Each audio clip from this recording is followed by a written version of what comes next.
nothing more than a continuation of the president's desperate weaponization of our justice system. He is forcing federal law enforcement agencies to do his bidding, all because I did my job as the New York State Attorney General. These charges are baseless, and the president's own public statements make clear that his only goal is political retribution at any cost. The president's actions are a grave violation of our constitutional order and have drawn sharp criticism from members of both parties. Good morning and welcome to another edition of Let It Be Known, and another day in which, as Letitia James said, the president is weaponizing the justice system. I am your host, Stacey Brown. All right, y'all. Peace and love and happy TGIF. I'm your co-host, Neil Anderson, and we have lots of headlines to get through, some heavy ones, but of course, we're going to give you some feel-good Friday ones as well. Yeah, absolutely. And we're going to start by bringing in one of the best Capitol Hill.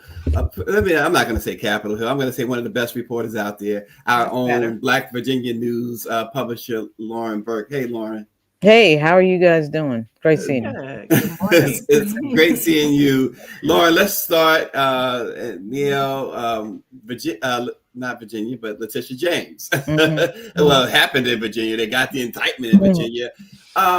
First, it was James Comey. Now it's Tish James. But here's the thing, too. So, Lauren, you can give us the story, because I know that the previous AG down in Virginia was replaced with a person who saw this indictment through, who has absolutely no experience when it comes to these type of cases. Yeah, and here comes the administration that wants to talk so much of a lack of qualification and DEI and all this other nonsense when it's somebody Black. And then when they appoint somebody like Pete Hegseth or some prosecutor who's never prosecuted a case, all that goes out the window, right?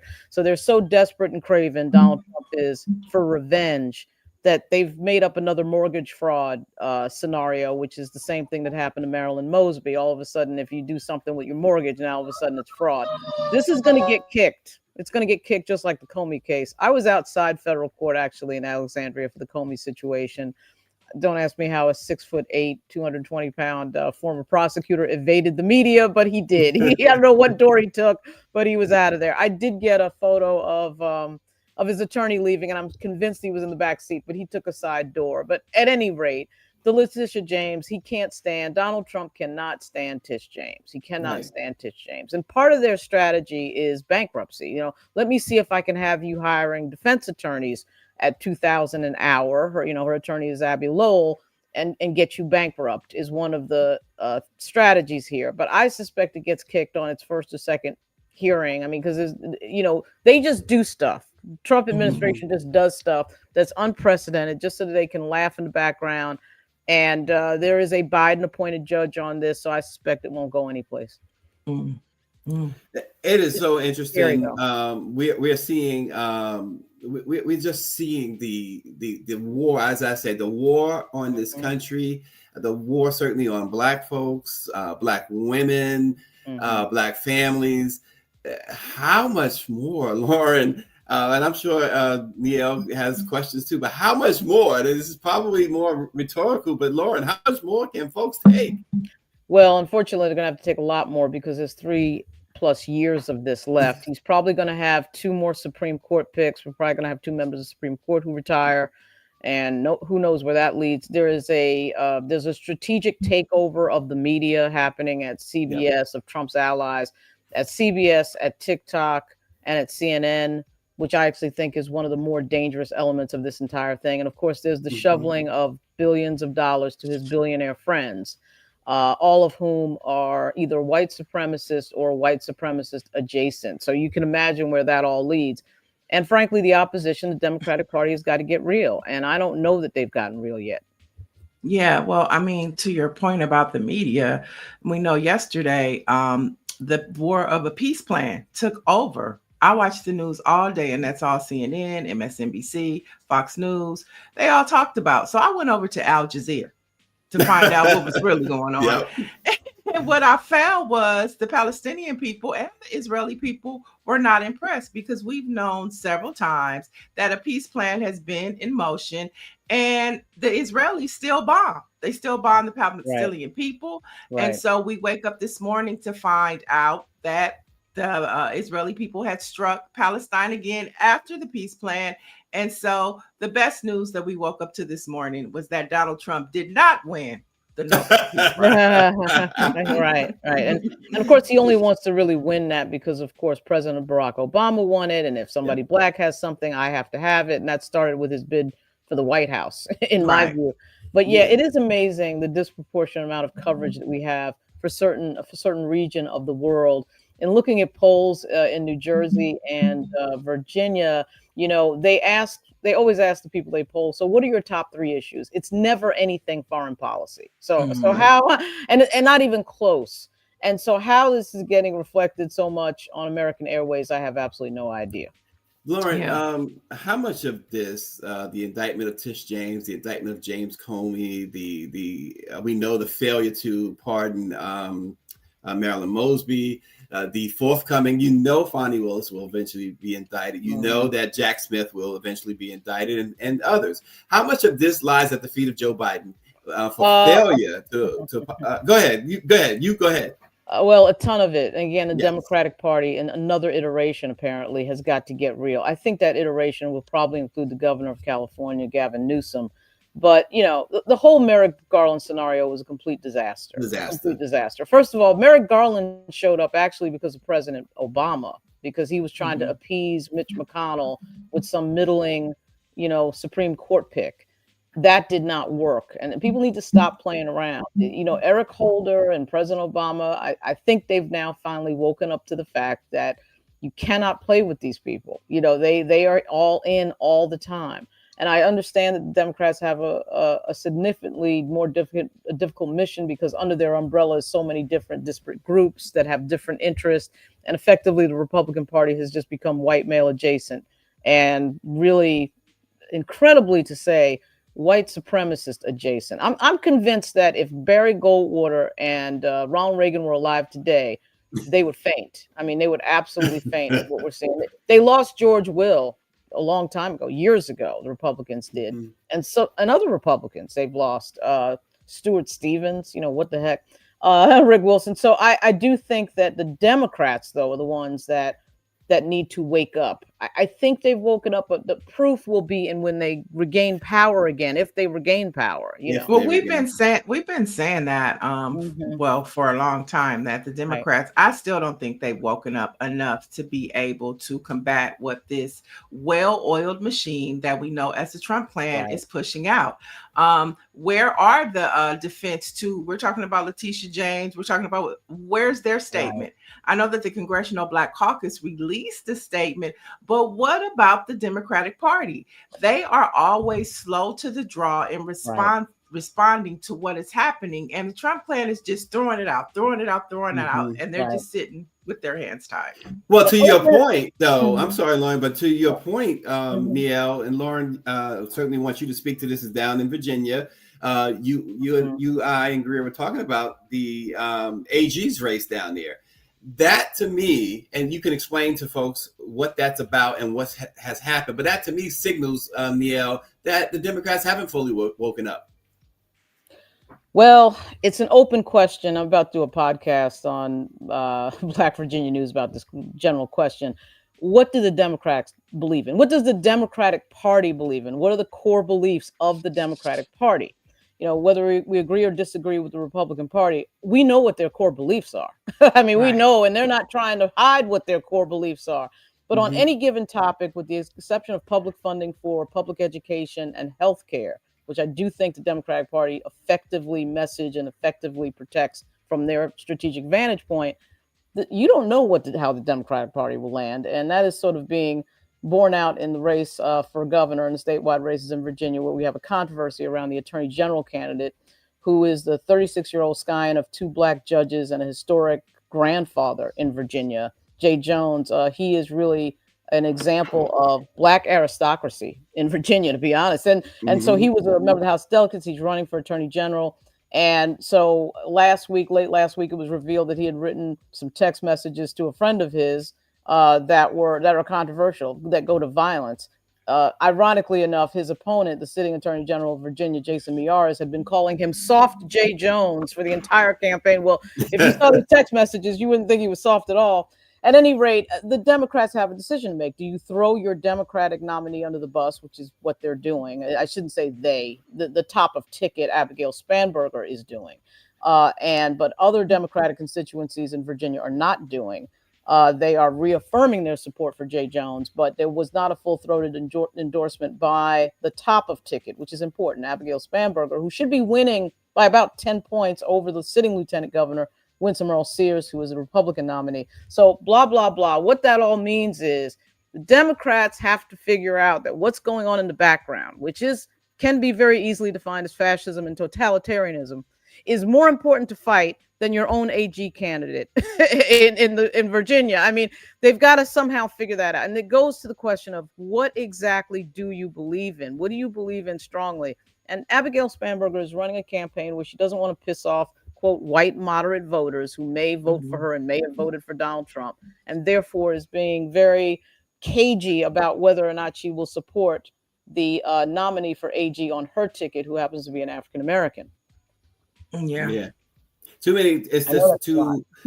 It's just too much right now. It sounds like New York. It sounds like New York and Mendami. You know, different scenario, different people, the same scenario. You know, Democrats don't want to get behind Mendami because they call him a quote unquote socialist.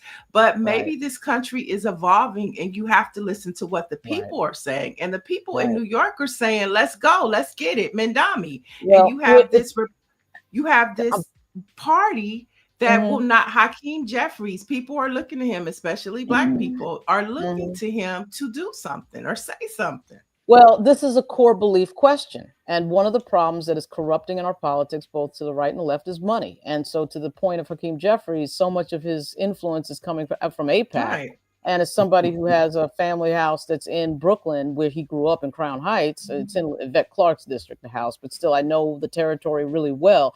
I don't know why Jeffries doesn't just articulate that, look, I do have a substantial Orthodox Jewish community in my district, and I do have to represent them as well. And really what's going on here, of course, is the arm of AIPAC is affecting his thinking on a lot of issues. And now we're starting to see that turn a little bit. I mean, Garland Gilchrist, who is running for governor in Wisconsin, he got out and said, I'm not taking any AIPAC money. Cori Bush is running again, saying the same thing. Of course, AIPAC was what got her out of office in the first place. But the point is, what are the core belief systems of the party is an open question on many issues, not just the issues of what Israel does and whether or not you question who an entity you call an ally that is making some decisions that are quite questionable.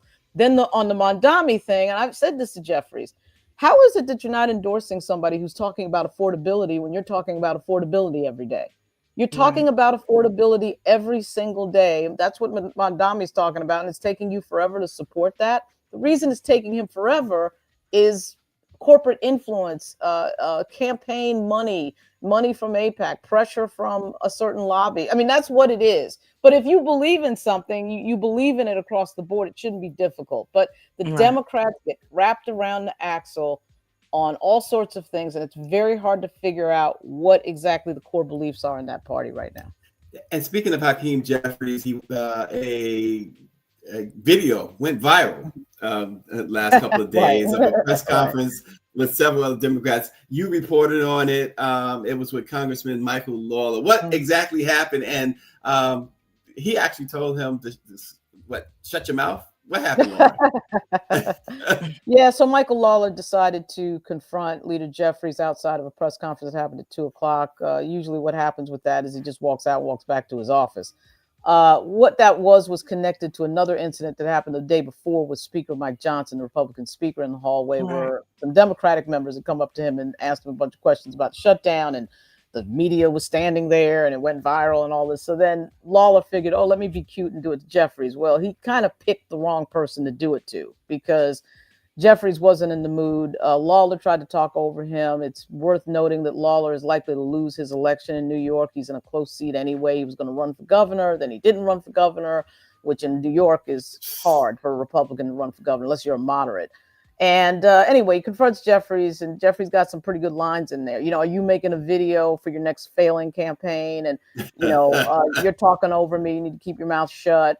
There was a video that was put out by Raw 2 Real that was excellent on this. He's extremely, extremely amusing.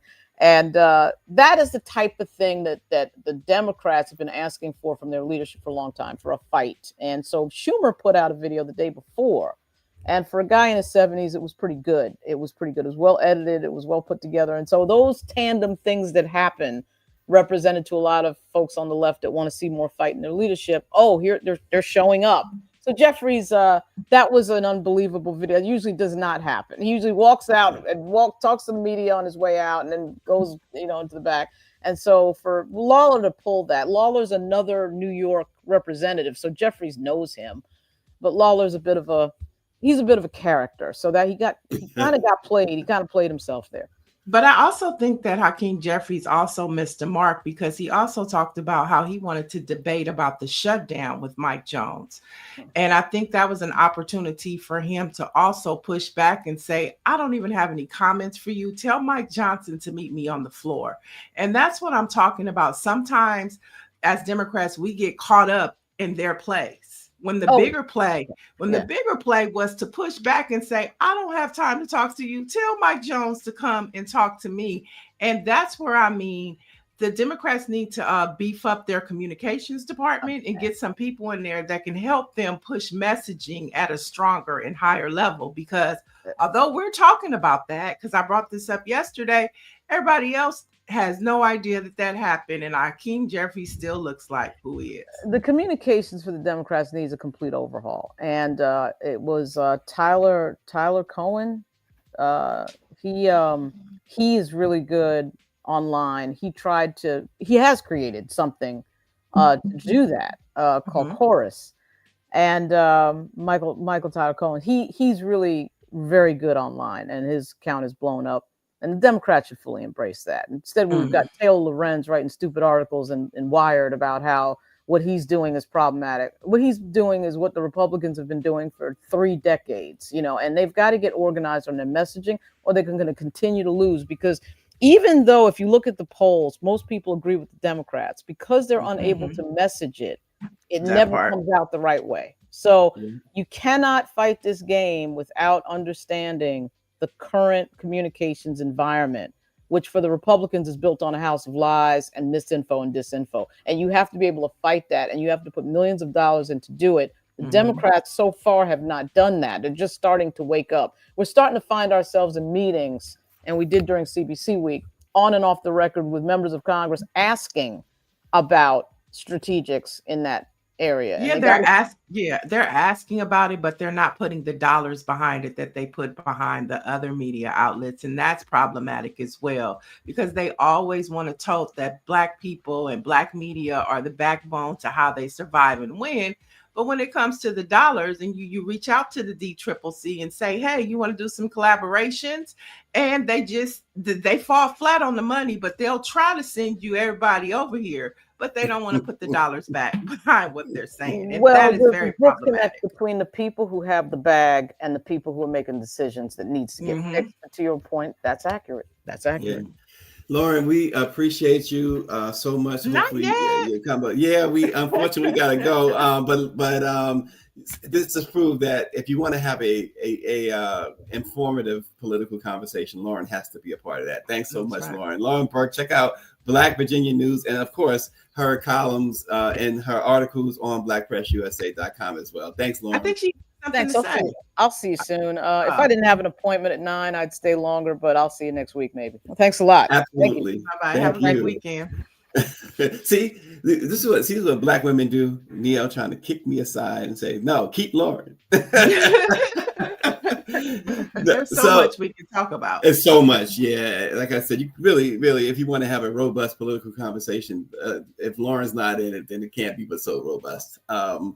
Across the country, folks, more Black Americans are deciding against having babies. They are driven by the fear that this nation has become even more racist than it has ever been. And that fear is growing louder. According to a Harvard poll, they found 37% of Black respondents view having children as important, compared to more than half of white respondents. Many say they cannot justify bringing new life into a country that continues to devalue their lives.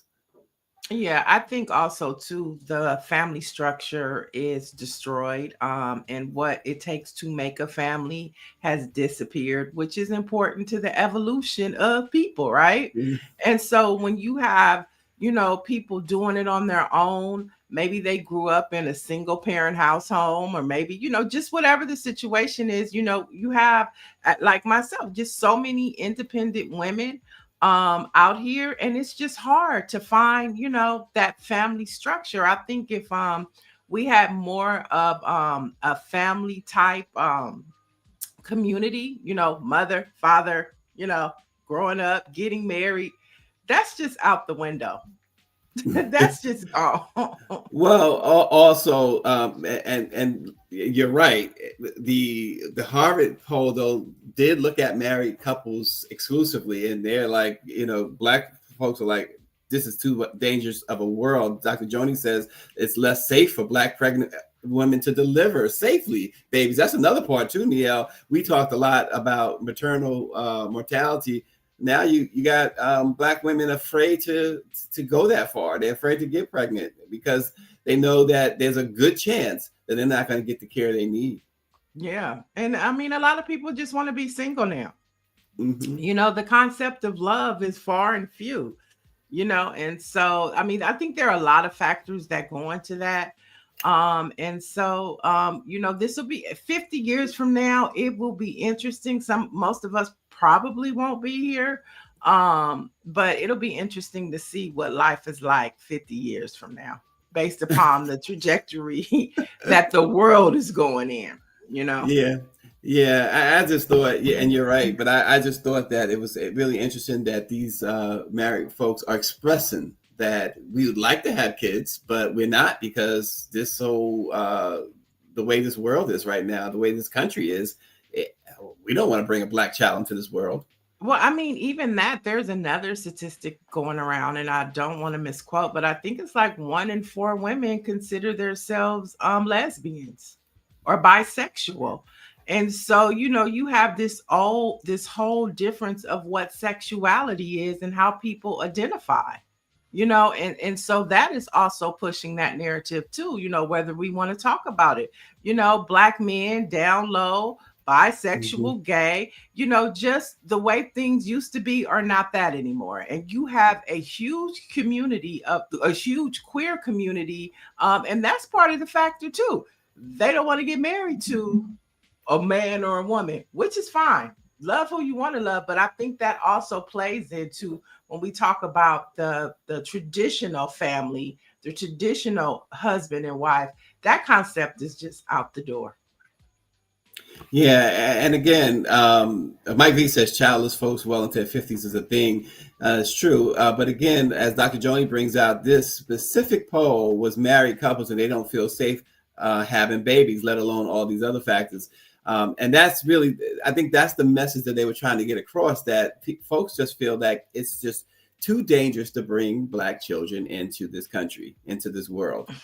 I don't know if I believe that, but I mean, I think that. Well, that's what the respondents are saying. Yeah. They're saying that. They're saying, listen, we want to have kids, but not under Trump's America, is what they're saying. And so I do believe that. I mean, listen, I wouldn't want to. I'm so glad that my youngest is in high school, and soon she'll be gone out of high school.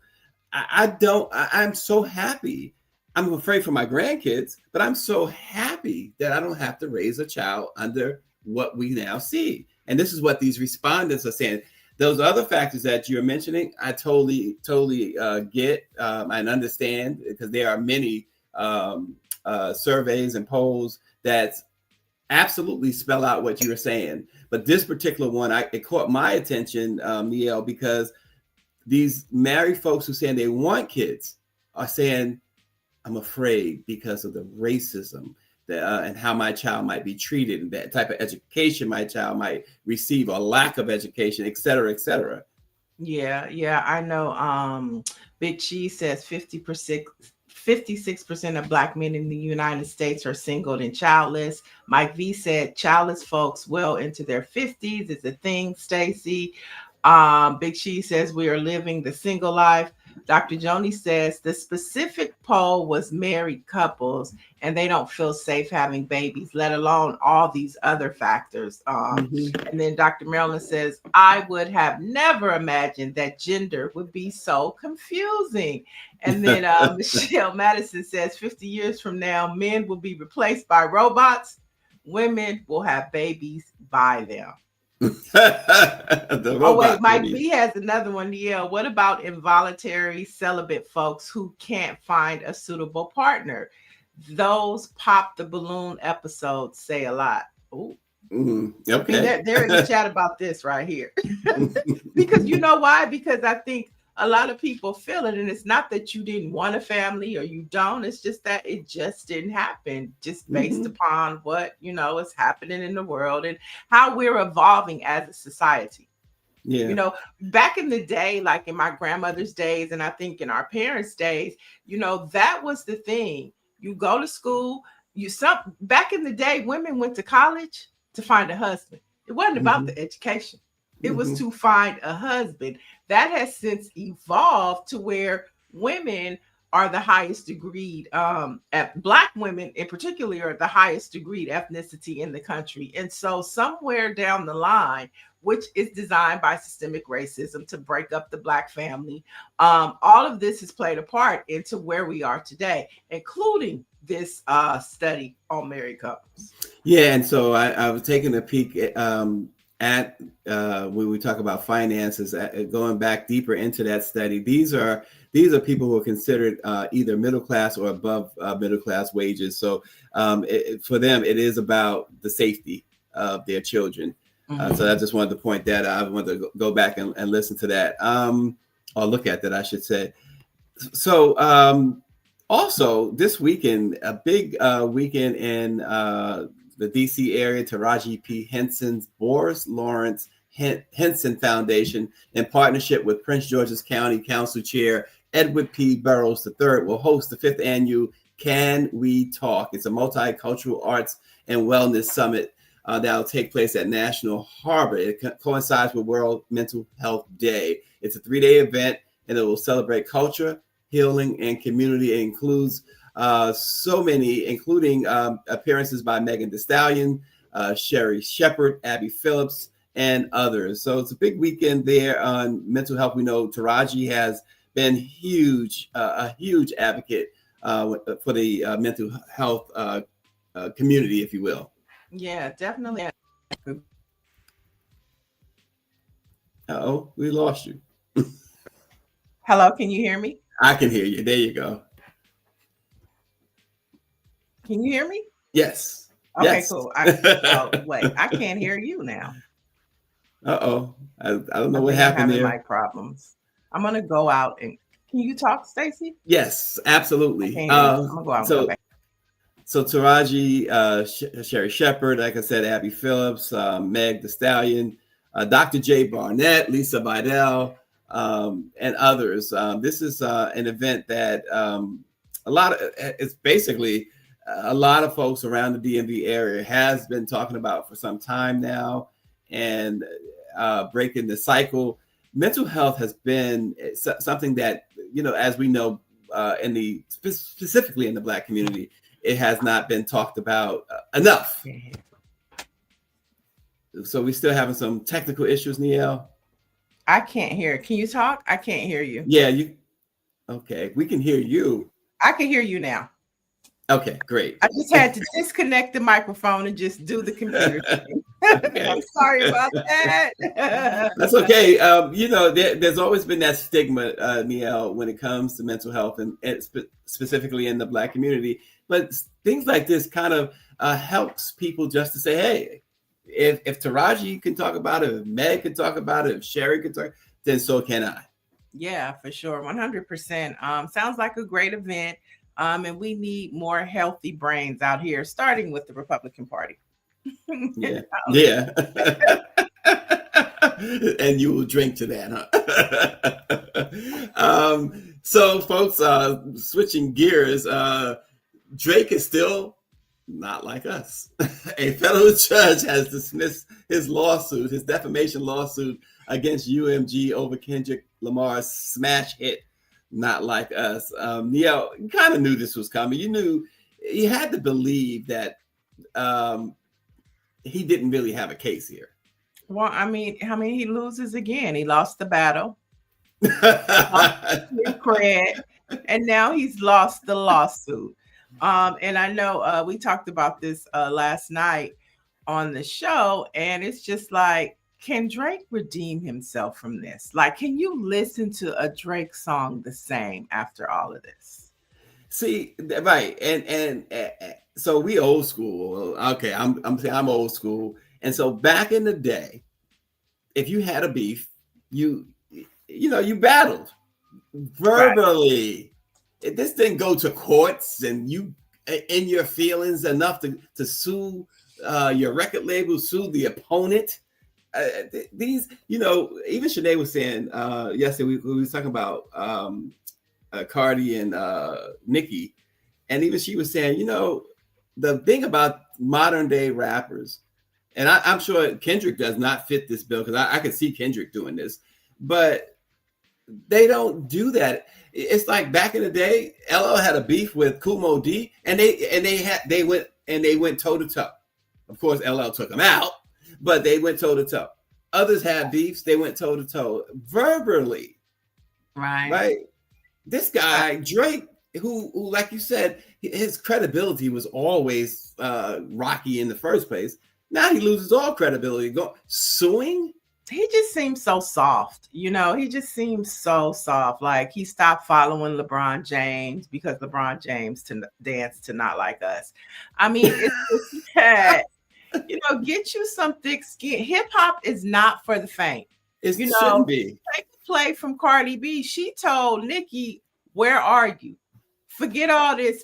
Forget all these Twitter hands. Where you at? I'm pulling up. You want to talk to me? I want to talk to you."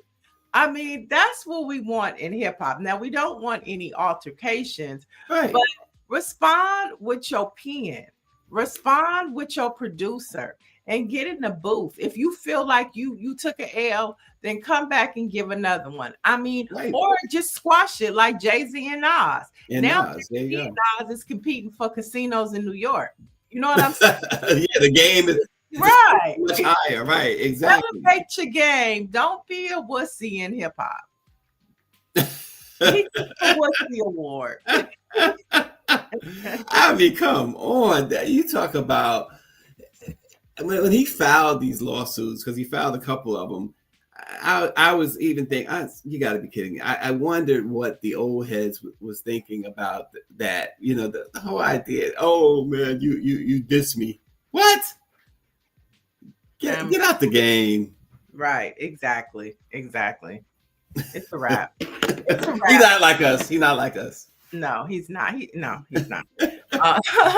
But moving on to a couple more headlines. One in particular that we should continue to monitor is the Dominion voting machines. And that's the voting machine company that Trump and his allies baselessly attacked after the 2020 election has been sold to a Missouri-based company run by none other than a former Republican election officer.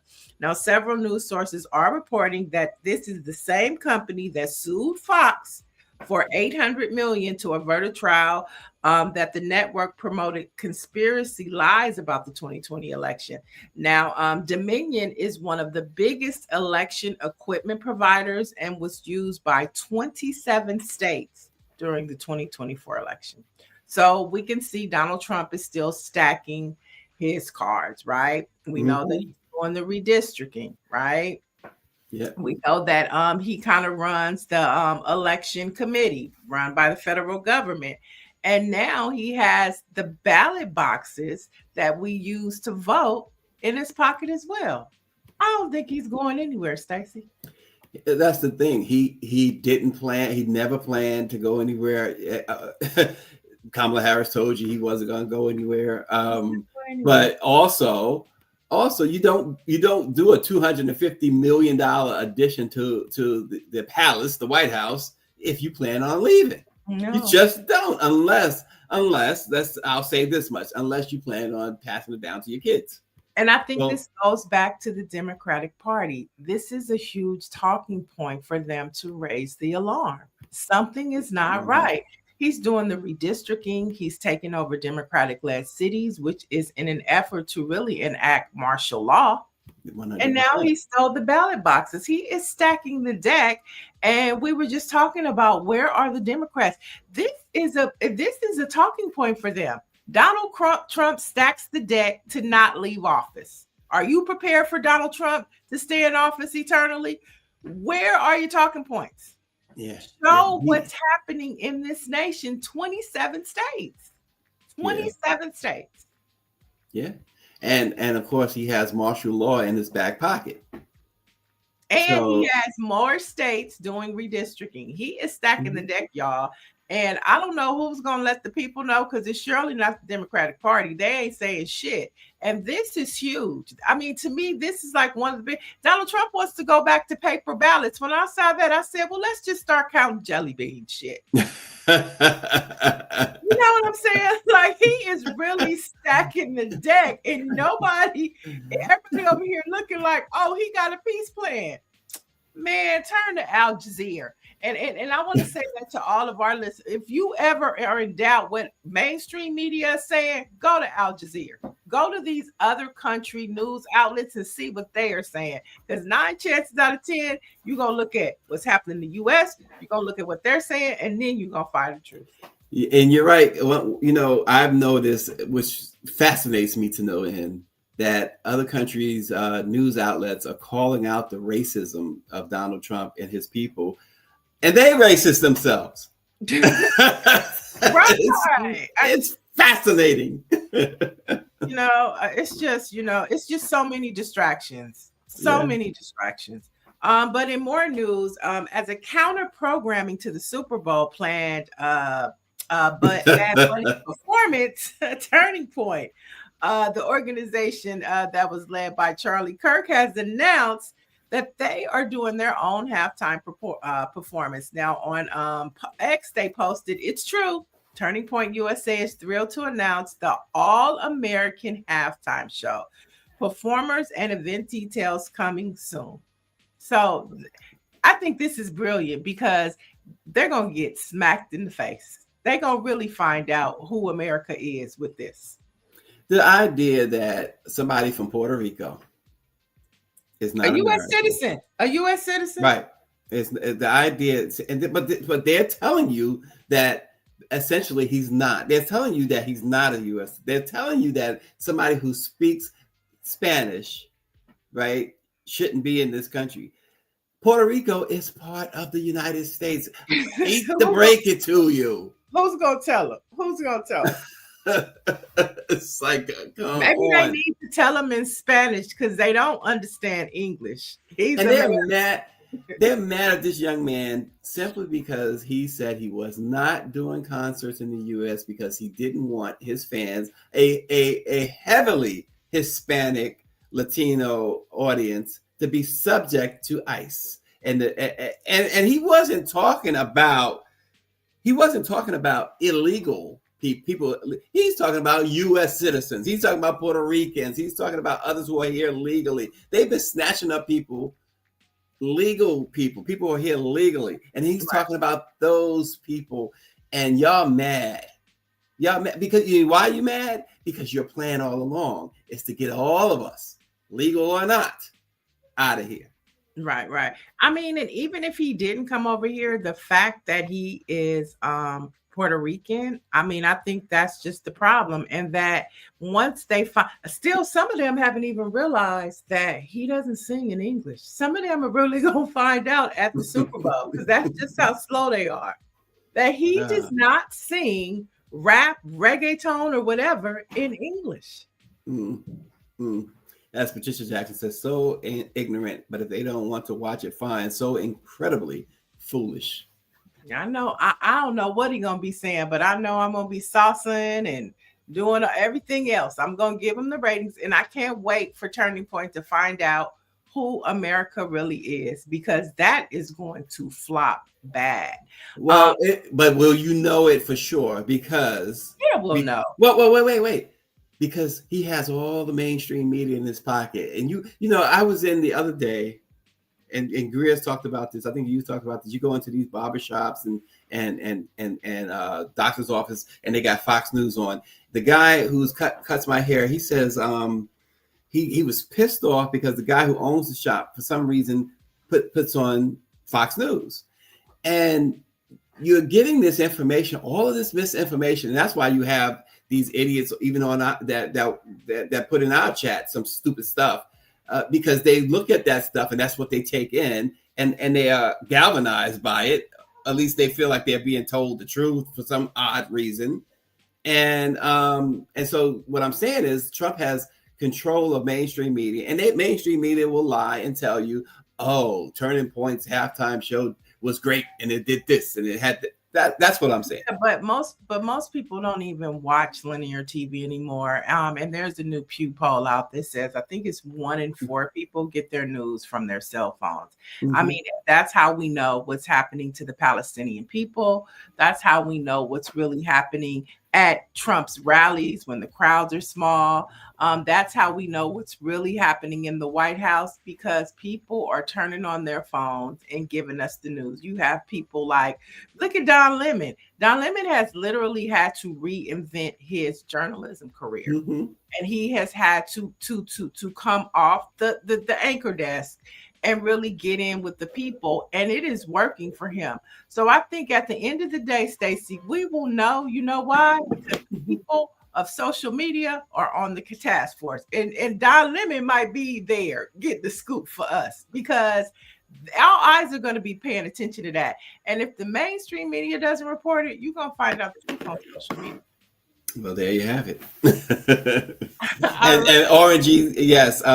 So what happens is by the time I get there and he's complaining, he turns it off. You can't hear it anyway. They got the music blasted. But you're right. If that was the case, I couldn't sit there and listen to Fox News. But go ahead. Right. Yeah. I wonder who they're going to get. You know, I saw these different cards of who they're going to get. I'm not going to say any names, but it'll be interesting to see who they're able to pull to perform.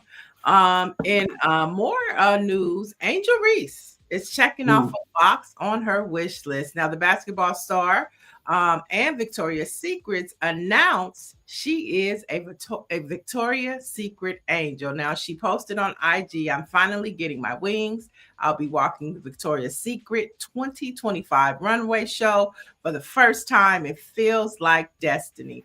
And this kicks off her partnership with Victoria's Secret. And I saw, is this true? That she's the first athlete to walk the runway? It's true. She's the first athlete. I find that hard to believe, but I mean, congratulations to Angel. But I just thought that was hard to believe that she's the first athlete to walk the I don't. Yeah, that's not hard to believe. I mean, besides before basketball blew up, who else would it be? A track star or a soccer star? Yeah, I mean, I guess. Look, tennis. I mean, come on. I was surprised. I was surprised. That's all I'm saying. I'm not saying that she's not deserving. She's very deserving. Yeah, but I mean, it's not like you see athletes walking New York Fashion Week or Paris Fashion Week. So I thought maybe there would have been some athletes in the past, but I mean, you're right, obviously. But I thought that there would have been some athletes before her that would have done that, but no. Wow. No, no. She's the first. Victoria's Secret's confirmed it with her as well. Mm-hmm. She's excited about it. And a lot of people still are saying maybe she should be practicing her rebounds and, her 3-pointers. Oh, but please. We don't get to that. Say that there are 24 hours. She's wanting to say there are 24 hours in a day and she can do it all. And RNG, you're spot on in your response to the imposter that you're responding to. Spot on. But go ahead. Go ahead. The H says most female athletes aren't interested in that. Is that you think that's true? To a certain degree. I mean, to a certain degree, I could see that. Okay. I could see that. I mean, Angel Reese is a beast, and maybe it's not that they weren't interested. Maybe they never imagined. You know what I'm saying? Because everybody, this is what I do. I'm an athlete. This is what athletes do. But then you have people like an Angel Reese or like a Juju Watkins, who I think has an Ulta deal and a lip gloss deal. And so they are redefining what it means to be an athlete, especially, you know, when you think about the WNBA and all the problems they have and how much money they don't make compared to what the NBA makes. And so, you know, this is an opportunity for her to make money and still also uplift the WNBA brand. Yeah, absolutely. All that is true. I like I said, I was only surprised that she was the first, that somebody else hasn't done it before her, but good for her. Now, yeah, I think, Shonda, now, you know, a lot of other athletes will reimagine what type of brand deals they can do. You know, it's not just sneakers. You know, it's not just Nike, Adidas, Fila. And maybe that was it. Maybe that was it, Neil, that the athletes always thought it should, you know, let me get my sneaker deal or whatever. Yeah. Or athletic apparel or stuff like that. Shonda also mentions Lisa Leslie modeling, but she hasn't been on the runway. Right. Yeah, Lisa, tall. That's the thing. A tall woman, you know, just because you're tall don't mean you could walk a runway. No, not at all. Not at all. It takes a certain finesse, okay? You got to practice in them heels, and it's a certain distinction between walking and walking a runway. So just because you're tall don't mean that you got it. Yeah. Okay. All right. And we haven't seen Angel walk either, but I'm pretty sure just as she puts in that practice on the basketball field, hopefully she's putting. Oh, she'll do very well. Yeah. And I think it'll make all of us watch because remember, the Victoria's Secret's runway show had disappeared for several years. It just came back, like I think it was last year. And so they understand the assignment of making it more inclusive and putting in individuals like Angel Reese to make people want to watch, because I definitely will be watching to see her walk. All right. And a couple of headlines coming out of the NBA. LeBron's decision announcement has some people pissed off, even suing the Lakers for false advertisement. Now, if you didn't see it, LeBron's decision announcement was basically to announce an endorsement with Hennessy. Many people thought that he was going to announce his retirement. This was, you know, they didn't know what it was, but never did they imagine it being a brand deal. And so one man is suing, saying that he went based upon this teaser. He went and bought season tickets to the Lakers because he thought it was his last hurrah. So he's suing. He wanted his money back because he said this is some bullshit. Tickets are non-refundable, number one. Non-refundable. We all take concerts, sporting. Once you buy it, you're done. But to say that it's the stupidest thing. You're going to sue because you thought nobody said he was retiring. That decision could have been, I'm signing a contract extension. Right. Well, Could have been, I'm leaving the Lakers. I want to trade or whatever. It's preposterous. It's also preposterous that folks, just because he said he had an announcement to make, you alter your life. Get a life is what I think. Yeah, people were very upset that, you know, it was just a Hennessy announcement. They thought it was something affiliated with basketball. Right. And it was just a commercial. Right. And promotion for Hennessy. Orange G says, Neil, happy homecoming. Hey, maybe Grambling will win, but probably not. The G-men are hurting this year. I heard, but I mean, I'm just trying to get to Vegas, Orange G. I can't wait. I can't wait at the end of the month. Win or lose, we still gonna have a good time. Mike B said, what's next? Brittany Griner doing Haynes her way. I mean, if that's her way, let her do Haynes. And then Dr. Joni says, Sports Right. Illustrated has done entire portfolios with all primarily female athletes in swimwears. Things just keep getting. And that's what I was trying to articulate as well. That's why I was kind of surprised, because we've seen that, and I'm glad Dr. Joni brought that up. We've seen that, and I'm like, none of them women did that. Yeah, so but that's still again, sports related, Sports Illustrated. So it's still in the sports wheelhouse. You know what I'm saying? So that, it makes sense. Why wouldn't you put an athlete in a bathing suit on the cover of Sports Illustrated? It should be athletes instead of models. It should be athletes first and then models on the cover of Sports Illustrated. All right. Makes sense, right? Okay. All right. And folks are getting excited because the fellas from TNC's inside is returning. So I'm talking about Ernie Johnson, Charles Barkley, Kenny Smith, and Shaq.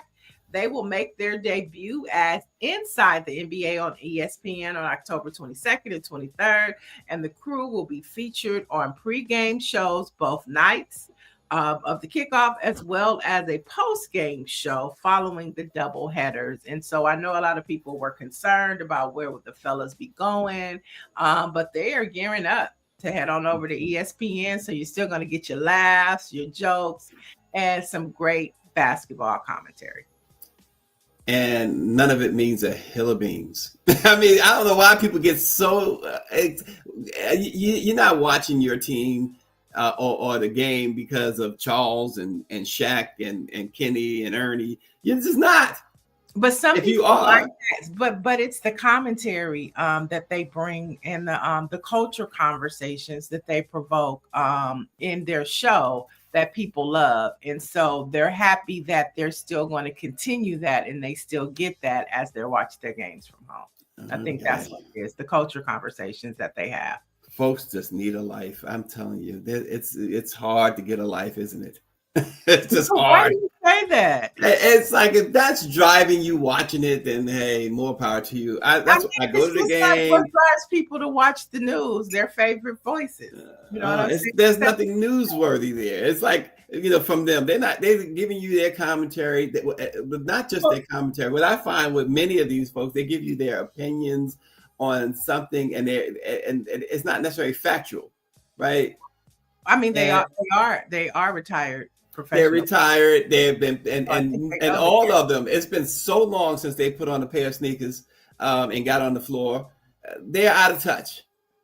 I think they're out of touch. Charles Barkley is, Shaq. All of them to me is out of touch. Bring me Draymond Green and people who are playing. If you want me to care about what these guys are saying, well, I could care less. Well, enough people do, because I know. Enough to do. They're back, and people are looking forward to that. And so, they'll be on October 22nd and 23rd. Yeah. They get great ratings, obviously, and I know I'm in the minority. I accept that, but that's just me. I'd rather sit at Madison Square Garden, talk to the other fans there, talk to other people, because you got some very knowledgeable fans. Well, Tracy, it's not for the people who attend the games; it's for the people who are watching from their home. Just saying, shucks. It's a whole different thing if you go into the game. It was so funny. Last night we had Matt Barnes and Michael Watson from the MLB on the show, and one of the hosts asked, when you watch the game, when you watch the Super Bowl, what's on your snack list? And he started talking about like chicken nuggets and started naming all this extravagant food. And she was like, no, I'm talking about what you eat at home. You flexing. You talk about what you eat at the actual game. Two different conversations, Stacey. What happens at the game is totally different what you watch at home, okay? Listen. People need that commentary. Everybody wants that Charles Barkley bite that Shaq is gonna attack, or that is gonna go viral and spark conversation and debate. And I think that's what you get from those gentlemen. Healthy debates. I can say, you know what? I'll get all that healthy debate if I'll go watch the game with my brothers. I get that healthy debate all the time. I got a brother who loves LeBron, and then like my mom doesn't like LeBron, so they go at it. Yeah. LeBron is a healthy debate in any house. That's true. You either love them or you hate them. Right, right. And let me tell you, LA Laker fans out here, they are not big fans of LeBron. Really? Oh, okay. They want their Lakers back. They want their Showtime back, and they feel like LeBron has too much power and too much control, and he is hurting the team. They would rather get rid of him and bring in some fresh new players that can get the Lakers back to what they used to be. Okay. I'm not saying that. I'm just saying what, the people are saying. Gotcha. I didn't know that, but I'm glad you brought that to my attention. What else you got? Those are your headlines for today. Oh, those are the headlines. Wow. So we end with some sports. And it is, like you said, the homecoming, as RNG says. And he did mention, I think it's Tugalo he's rocking today. Yeah. And Neil got on her Black Power shirt. So yeah. So, folks, some Black history on this date in 1871. Civil rights activist Octavius Cato was murdered on Election Day in Philadelphia after fighting for Black suffrage and other racial equities. So Octavius, Cato, on this date in 1871, this activist was murdered. Some things don't change, huh? So, and that's the point. Exactly. Exactly. Mike V says, Neo, you got another show you be on. You got more jobs than in Jamaica. No, I'm not on it. I executive produced the Shade Room weekly show. So you guys should check that out on Thursday nights. Last night we had a great conversation. We had Chris Gotti, Irv Gotti's brother, Michael Payton. I don't know if you guys know, but do you guys remember Kenneth Supreme McGriff? Does that name ring a bell? Yeah, absolutely. A documentary coming out next Thursday that Michael Payton directed and Chris Gotti is affiliated with. So they came on and talked about that drop-in and how the justice system never gave Kenneth Supreme a fair fight. So that comes out next Thursday on In the Black Network. Matt Barnes, like I said, and what's his name? Michael Watson from the MLB came on and talked, a few headline sports. And Earthquake. What to watch? Earthquake has a new special out, which is tremendously funny, about 45 minutes on Netflix. And Representative Maxwell Frost joined us to talk about Gaza, immigration, and everything. So you can go check that out on YouTube. But yes, right now you have to have 1 million jobs, Mike V, because bills gotta get paid. But today, for my Black History fact, it applies to Black people because mental health is very important. We touched on it a little bit earlier, but today, October 10th, is National Mental Health Day. Now, the global theme for 2025 is mental health in humanitarian emergencies, which focuses on providing access to mental health services during crises such as natural disasters or conflicts. Now, this day aims to raise awareness, reduce stigma, and promote mental health well-being worldwide. And I think we need that so much right now. So get your mental health on today. Be free, set your mind free. Don't watch the news. Just have a good Friday. Yeah, absolutely. And our Black-owned newspaper of the day is the New Orleans Tribune, founded in 1985 by Dr. Dwight McKenna and Mrs. Beverly Stanton McKenna. It was named in honor of the historic New Orleans Tribune, which was founded back in 1864 by Dr. Charles Rudinez. And it is in the spirit of Dr. Rudinez that the Tribune proudly serves the community today and remains one of the most respected African-American community news magazines in the nation. So check out the New Orleans Tribune. I know RNG checks them out. Yeah, and to Orangey's point, there's a lot of homecomings going on this weekend at HBCUs and PWI. So let's keep them in prayer because we know it's some crazy people out there right now. He said that's his newspaper. They are not afraid to tell the truth. That's it. There you go. There you do. Speak truth to power. But for the latest in Black news from all of the Black newspapers across the country, if you really want to know what's happening, you can go to Al Jazeera. But most importantly, if you want to know what's happening with Black people, this is the place to be. BlackPressUSA.com. Everybody have a safe and sound weekend, and whatever you do it safely, as I said. And we will see you back here on Monday. Okay.